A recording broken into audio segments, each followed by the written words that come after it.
Imagine having the ability to turn on your productivity when you are ready to get to work for the day, and then having the ability to turn it off when it's time for you to relax and wind down for the day. Think it's impossible? Well, it's not.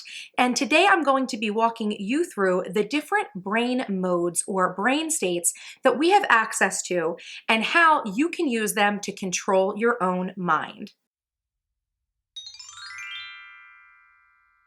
Hello, my charmed ones, and welcome back to my channel for another video. And if this is your first time with me, I'd like to say welcome. My name is Alexis, but I'm also known as MissTrenchcoat all across the internet. I'm an online entrepreneur who designs and sells productivity tools, strategies, and skills to help you manifest success with less stress. So if that sounds interesting to you, I'll leave some links down below in the description box where you can check out more of my work online, and feel free to download some of my latest free productivity tools over at thecharmedshop.com. Today we're talking about brain states, what they are, what they're good for, and how to use them to control your own mind. Because whether or not you know it now, when you have this information and know how to control your brain states, you can literally help yourself shift into an optimum mode for getting things done, relaxing, learning, and even increasing your energy for working out. So let's jump into the science and metaphysics of it all. First of all, you probably want to know why understanding brain states is important at all. And so literally your brain has these different modes, these different brain states for different types of activities that you do throughout the day.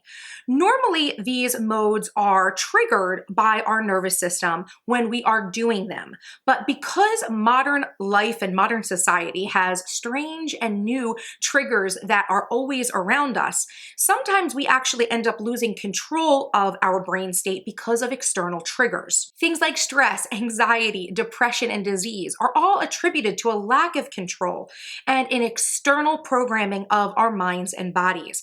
So it's time for us to take back our power and learn how to control our own minds to get the results that we want. Now, what exactly are brain states? The brain states are models for the activity of your central nervous system. The central nervous system is the part of your body consisting of your brain, nerves, and tissue that control the activity of your body. The five senses of the human body are the way that your brain actually communicates and interacts with the material world. There are five basic brain states, each with associated brainwave patterns that indicate when each state has been reached. But I want to make sure to point out that the five brain states do not correlate with the five senses of the human body. Those are two different ideas. So let's talk about each of the brain states, starting with the lowest brain state to the highest. The first brain state is delta, the next is theta, followed by alpha, beta, and then gamma. Now, each of these brainwave states is represented by their own frequency pattern. As you can see from this diagram, starting with delta on the top, working its way to gamma at the bottom, each of the brain state patterns actually increases in frequency significantly as you move through the brain states. So let's talk about these states each in depth, starting with the delta state. So delta is the lowest of the brain states in terms of brainwave activity. You are in delta when you are in a deep unconscious or sleep state. In delta, your body undergoes deep relaxation and regeneration, and your mind processes information for memory into deep storage.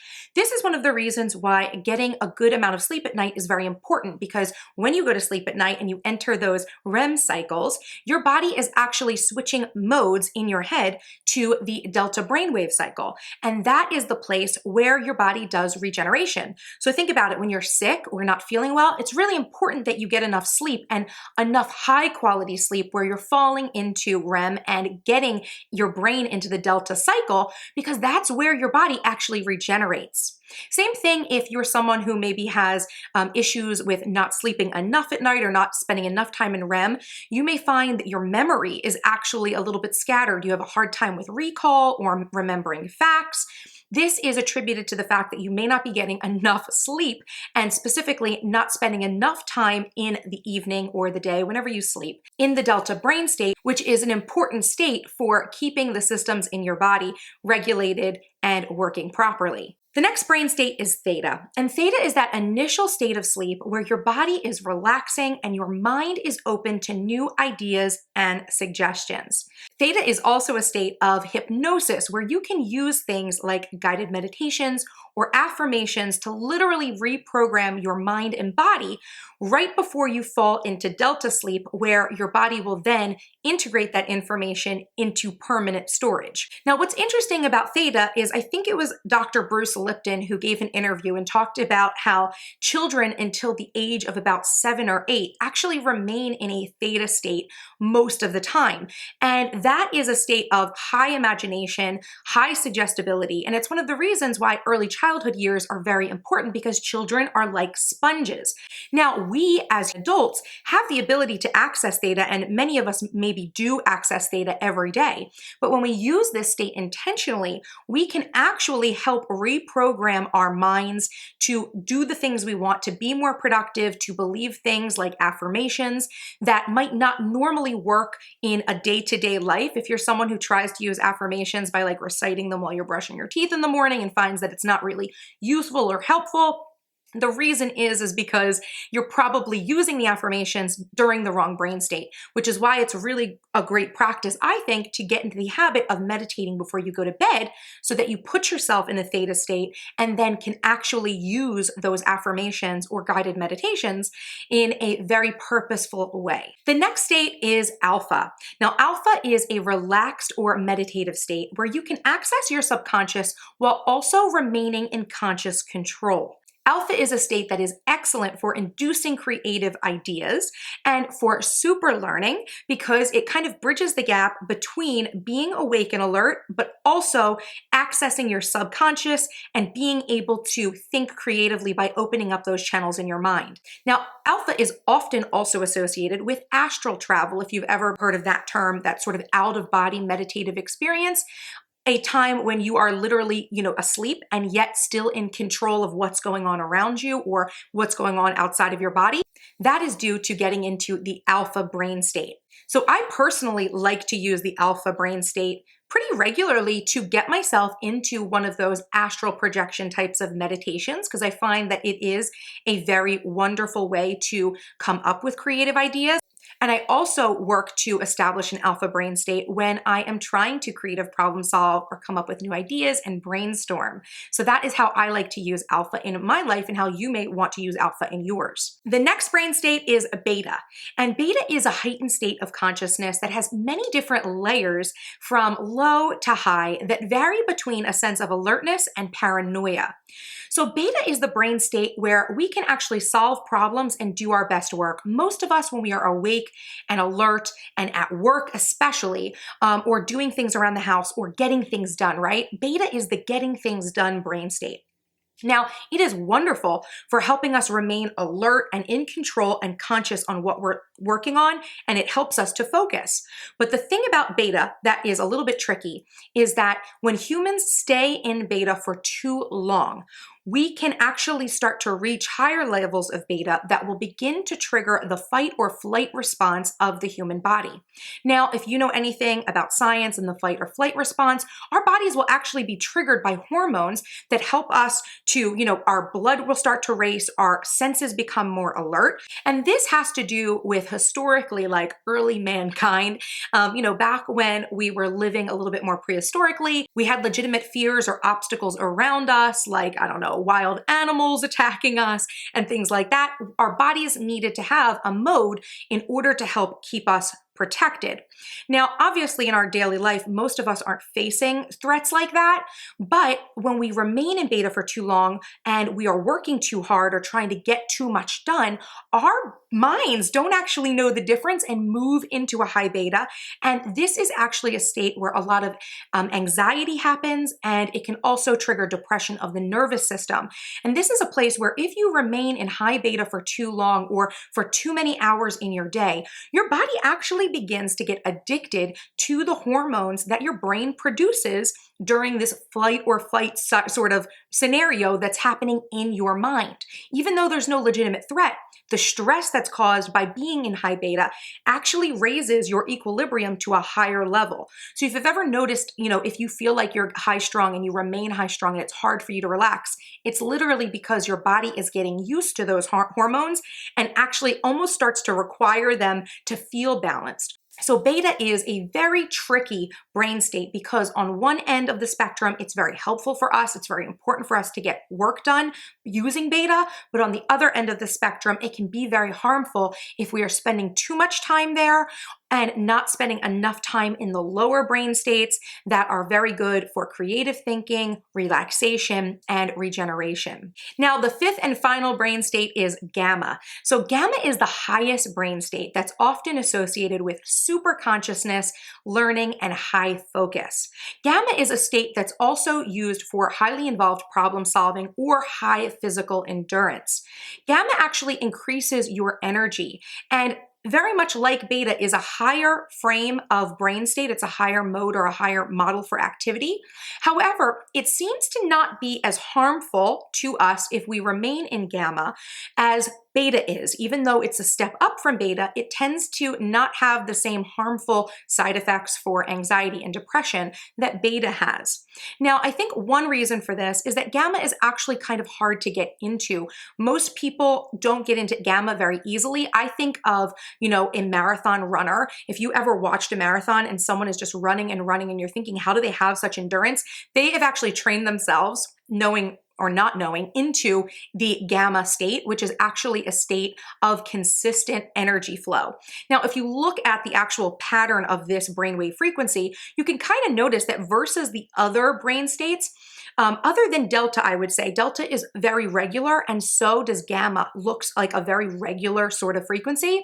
I think that once you reach gamma state, you're actually seeing that normalized pattern, whereas the other brain states can seem a little bit more erratic. And I think that's why beta is actually problematic, whereas gamma is less problematic. One, because it's hard to get into that state, and two, because that frequency, that wave pattern actually becomes a little bit more regulated, and it makes sense that energy is actually sustained during that brain state. So gamma is that state that you may want to train yourself for physical endurance if you're an athlete or someone who is trying to maybe work out a little bit more often. It might be helpful if you're someone who feels like at the end of the day they can't work out because they don't have enough energy. If you can trigger yourself or train yourself to get into the gamma brain state, you actually can find a more consistent flow of energy just by training your brain.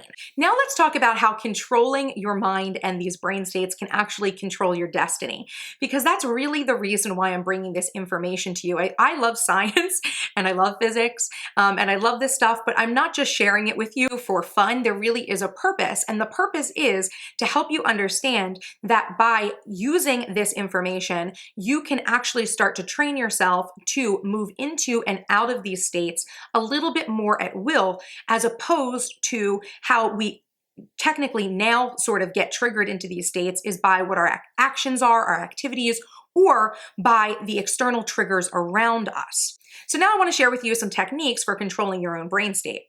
So there are 3 techniques that I like to use and I recommend that you use in order to help you maximize this information and train your brain to move into the states that you want to be in when you want to be in them. The first of these techniques is meditation. Okay, so meditation is an excellent way for you to train your brain to get out of higher, more harmful states and to balance yourself into lower, more relaxing and regenerative states. Like I said, if you're someone who feels like you're in a beta state for a significant portion of the day, and maybe you feel a lot of anxiety or stress when you're working, that may be a sign that you are in beta for too long, or that you've reached high levels of beta that are actually going to start to have negative influences on your mind and body. So one of the ways you can combat this is to spend more time in the lower brain states like alpha, theta, and delta especially. So if you can start carving out 30 minutes in your day to meditate, that is going to do wonders for your brain state, because when you actually sit intentionally and close your eyes and control your breathing, you will find that your brain state is actually going to come out of a higher state into a lower state. And it's going to be much easier for you to actually control the way you respond to external triggers. Now, I like to say that meditation is great because it increases your Zen quotient. Now, all I mean by this is if you ever think of someone that you might think of being like stereotypically Zen, you may think of someone who, even though there's crazy things going on around them or triggers that are trying to take their attention, they're able to sit and remain calm, and they are able to respond rather than react. And that's one of the amazing benefits of meditation, and why it's very important that you sit in meditation for at least 20 to 30 minutes a day when you are first starting to develop this habit, and then honestly, increasing it as much as you can. Now, I know that there's a lot of information that gets thrown around, and a lot of people say you just need to meditate for 5 or 10 or 15 minutes. But in my independent research, I've really found that the science honestly shows that you're only going to get that positive brain state shift after about 20 or 30 minutes. It really does take time to shift your brain out of a higher state and into a more meditative one. So yes, it's great to take a moment, 5 minutes, 10 minutes to be mindful and to breathe and focus on your breath. That's wonderful. I'm not saying to not do that, but honestly, if you're trying to be intentional about meditating, it really needs to be 20 to 30 minutes of meditating every day. And I recommend doing this in the morning or at night. So this is what I do. I generally meditate for 30 minutes to an hour every morning because I tend to wake up at like 6 or 7 o'clock in the morning naturally, but I don't like to leave bed immediately. So I will put on a meditation and I will listen to it and I will meditate first thing in the morning. And then generally I also like to do this at night, especially if I feel like my mind is, buzzing and I need to calm myself down. Meditation also helps me to fall into Theta and Delta much easier. Now, the second technique you can use for learning to shift your brain states is using audio frequencies. Now, because your brain state is represented by a brainwave, you can use audio frequencies to help you move into different states more easily. There are a collection of frequencies known as the solfeggio frequencies that each have different positive associations, if you've ever heard of those. Of the solfeggios, the 528 hertz frequency is perhaps the most popular. This is known as the God frequency or the love frequency because this frequency follows the Fibonacci sequence, which is the pattern in which all things in the world grow within the golden ratio. So if you would like to move yourself into a more peaceful state, a more regenerative state, I highly recommend using a solfeggio or a 528 frequency.